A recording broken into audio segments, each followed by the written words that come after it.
Hey guys, what's up? Thought it'd be a great idea to do a quick post-Christmas video and say hello to everybody and wish you guys a very happy new year, and I hope that you all had a wonderful holiday, whatever you celebrate, whether it be Christmas, Hanukkah, Kwanzaa, whatever it may be. I hope that you had a great time with family, friends, or extended family, or family that's not necessarily blood related. Sorry for the burps that I tried to keep silent. Hopefully you didn't hear them on camera there. But hey, listen guys, it's the holiday season and we all have to, once again, as I always say on so many of these videos, be grateful for what we've got. And I had a wonderful Christmas Eve and Christmas Day. Christmas Eve, my brother, his girlfriend, and my niece, who is, oh my god, I can't do math on the spot, but she won't be a year old until February, so she's less than a year old, but is trying to learn how to walk already and support her own weight, and that's awesome. And I just think it's so cool to watch kids mature from the baby stage of being able to do nothing to she can already feed herself a little bit and, like I said, take a few steps on her own without falling over. So my niece is awesome. I love her. I still don't know if I'll ever have kids, but if I do, she'll be my inspiration to have them, because I'd love to see her all the time and be a bigger part of her life, because she's an awesome soul, I can tell that already. But my brother lives about an hour and a half away from me, so it's not like he's down the street and I can see her all the time. But so I got to see her for a few hours on Christmas Eve and spend some time with her and watch her open a couple of gifts. She got a couple books from us being myself, my mom, my stepdad, and she also got this music box that you can shine pictures on the ceiling. She can look at images while it plays music, which I thought was really cool. All I know is if I were a baby, I would want one of those things. But anyway, Christmas Eve was awesome. Wish I had more time on that night with my brother and my niece and his girlfriend. I don't know her that well, her being my brother's girlfriend, but she's always been nice and decent to me, so I appreciate that. But really, by the time I got over there, it was probably 4:30 and they left around 8:30. So once we ate a nice dinner, the time seemed to fly by after that. So it's kind of sad that holiday time doesn't slow down and you can't just chill more without having to worry about, okay, where's the next place I've got to be and what time. Ordinarily they wouldn't have been on any kind of a schedule, but they had plans early Monday morning with another part of the family. So, you gotta fit everybody in at the holidays. That's part of it. So, Sunday night, I stayed at Mom's, and Monday was pretty much a veg out and a pig out day, and we watched the Steelers game, which the Steelers won easily, and they should have. I predicted a shutout for the Steelers, which means they would have had to not give up any points, which almost happened, except for a miraculous touchdown catch, probably the play of the week, by the Texans about halfway through the game. It was pretty awesome. Anyway, yeah, Christmas Eve, Christmas was awesome.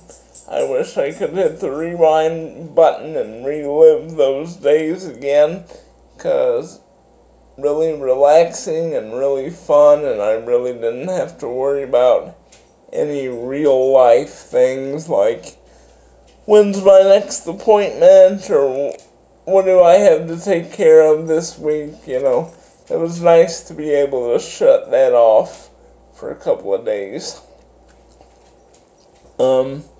As far as Christmas gifts, I really didn't get a whole lot, although I didn't ask for a whole lot. My grandma sent me some pretzels, chocolate-covered pretzels, which I've dug into. I haven't eaten a ton of them. I'm trying to do that sparingly. And my mom got me a couple of shirts, including a Golden Girls t-shirt. And before any of you say, my God, what is a 34-year-old man doing watching the Golden Girls? It all ties in to my incredible relationship with my grandmother, who, when the Golden Girls originally aired on Saturday nights on NBC, I know it's not very professional to be chewing gum and talking to you guys, but I didn't want to ditch it, so trying to just keep it in the corner of my mouth for now. If this video series ever takes off and we have to do it professionally, I promise you I will never chew gum on camera. But anyway, when the Golden Girls used to be on NBC on Saturday nights, we'd go over to my grandma's for many weekend visits, usually overnight visits, at least Saturday night and Sunday. Sometimes Friday night and Saturday night we'd stay over there. And on Saturday nights, Grandma would always have the Golden Girls on, unless there was something else important to watch that Papa had to take over the TV. Like golf or something, but golf was usually over by prime time, so. And I can remember as a kid watching so many of those episodes with my grandma, watching so many different Golden Girls episodes, and watching her laugh and seeing the enjoyment on her face. So as I got older, I began to catch the Golden Girls reruns. Fast forward 15 years, I probably know every word of nearly every episode on the entire Golden Girls series, and I own this series. I got that as a gift one year from my mom. All 7 seasons of the Golden Girls are sitting right over there on my bookshelf. So, that'll always be a connection between me and Grandma. The Golden Girls, whether we're together or not, and I let her know, oh, Graham, I watched some Golden Girls episodes today. You know, we smile and flash back and laugh, and it's awesome. One of those feel-good moments. Okay, I'll switch subjects now because that's a little sappy even for me.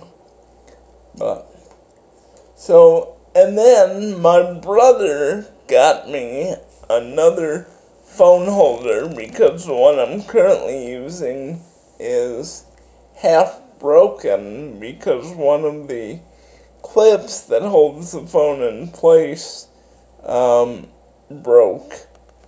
Over time, it got kind of flimsy and popped off one day when I was in the car.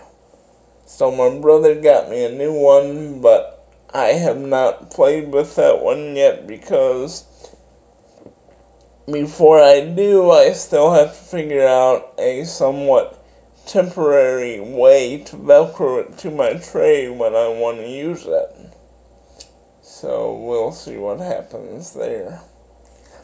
But my plan is to keep doing these videos in some form. I know I'm bad about the daily efforts. I would like that to change because I know some of you like hearing from me, but never fear, be patient. I'm always around, and one way or the other you'll hear from me, probably on a at least somewhat weekly basis. And I'm sorry if I'm leaning too far to the right, and at times you can only see half of my face.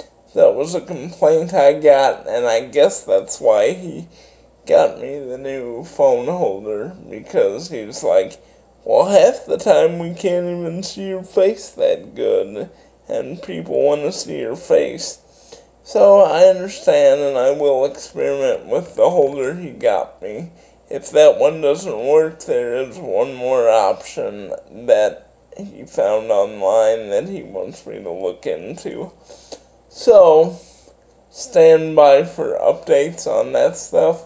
I'll let you guys know when I experiment with the new phone holder. You should be able to tell because you should be able to see me better throughout the whole video.